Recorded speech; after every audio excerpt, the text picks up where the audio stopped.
Story card बनाया था और शौर्य की कविताओं का पाठ हुआ था जिस पर भी स्टोरी कार्ड बना था। उस समय मेरे मन में आया था कि हम बहुत सारी चीज़ों पर अध्ययन करते हैं, लेकिन कुछ आदिवासियों से भी मुलाकात हुई थी जब उनकी बातों को सुनकर के मुझे लगा था कि इन पर भी लिखना चाहिए। कुछ लोकगीतों से जब परिचय हुआ तो मैंने सोचा कि हम नहीं जानते हैं क्रांतिकारी आदिवासी क्रांतिकारियों को, तो वो प्रेरणा एक ऐसा रूप धारण की कि जो आज पुस्तक के रूप में और आज उसी के ऊपर आज का छोटा सा अद्भुत सा कार्यक्रम हो रहा है। आज का यह अवसर मेरे लिए एक पुस्तक के लोकार्पण का अवसर नहीं, बल्कि एक ऐसे संकल्प की अभिव्यक्ति का क्षण है जो लंबे समय से मेरे अंतर्मन में प्रश्न बनकर जीवित था। क्या हमारे इतिहास के सभी वीरों को उनका उचित स्थान मिला?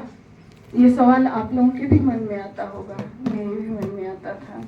भारतीय स्वतंत्रता संग्राम का अध्ययन करते समय मुझे अनुभव हुआ कि इतिहास के अनेक पृष्ठ आज भी अधूरे हैं। हम उन महान विभूतियों को जानते हैं, लेकिन उनके नाम इतिहास में स्वर्णाक्षरों में अंकित है, किंतु उसी इतिहास के पीछे और इतिहास है वह इतिहास जंगलों की पगडंडियों, पहाड़ों की घाटियों, नदियों के किनारों और आदिवासी अंचलों के लोक गाथाओं में जीवित तो है, परंतु यह विचार इस पुस्तक गुमनाम आदिवासी क्रांतिकारी वीरों के नाम के लेखन का प्रेरणा बना, जिनका नाम इतिहास में दर्ज नहीं है।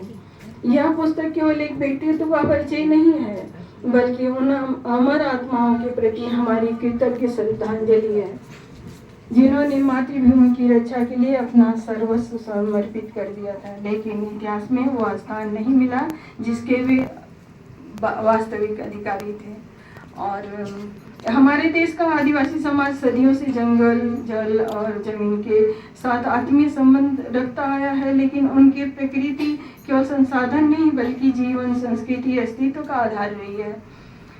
जब विदेशी सत्ता ने उनके अधिकारों, संस्कृति और स्वतंत्रता पर आघात किया, तब उससे पहले प्रतिरोध की ज्वालाएं इन्हीं वनांचलों से प्रज्वलित हुई थी। उनका संघर्ष केवल अंग्रेजों के विरुद्ध नहीं था, बल्कि अस्मिता, स्वाभिमान, संस्कृति और जीवन मूल्यों की रक्षा के लिए भी संघर्ष था।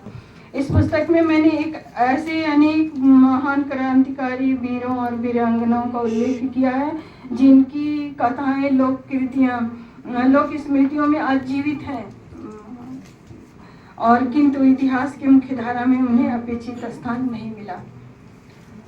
राजा ढीलन शाह, गौंड राजा शंकर शाह, कुंवरनाथ शाह, भीमा नायक, खाजिया नायक, टंटिया मामा, बादल भोई, गुंजन सिंह, कोरको, कोमा गोंड और मुंडे बाई अनेक जननायक का जीवन प्रमाणित करता है कि स्वतंत्रता का संघर्ष केवल नगरों तक सीमित नहीं था। यह मध्य भारत के जंगलों, पहाड़ों, दूरस्थ ग्रामों में भी फैला हुआ था, लेकिन उन्होंने संघर्ष भी किया। आज़ादी की लड़ाई में उन्होंने कुर्बानियाँ दी, लेकिन इतिहास में उनका कहीं नाम न होने के कारण इन वीरों ने बिना किसी बड़ी सेना, आधुनिक संसाधन और राजनीतिक संरक्षण के केवल अपने साहस, आत्मविश्वास, राष्ट्र प्रेम के बल पर विदेशी सत्ता की चुनौती को स्वीकार किया था और उनसे संघर्ष किया था।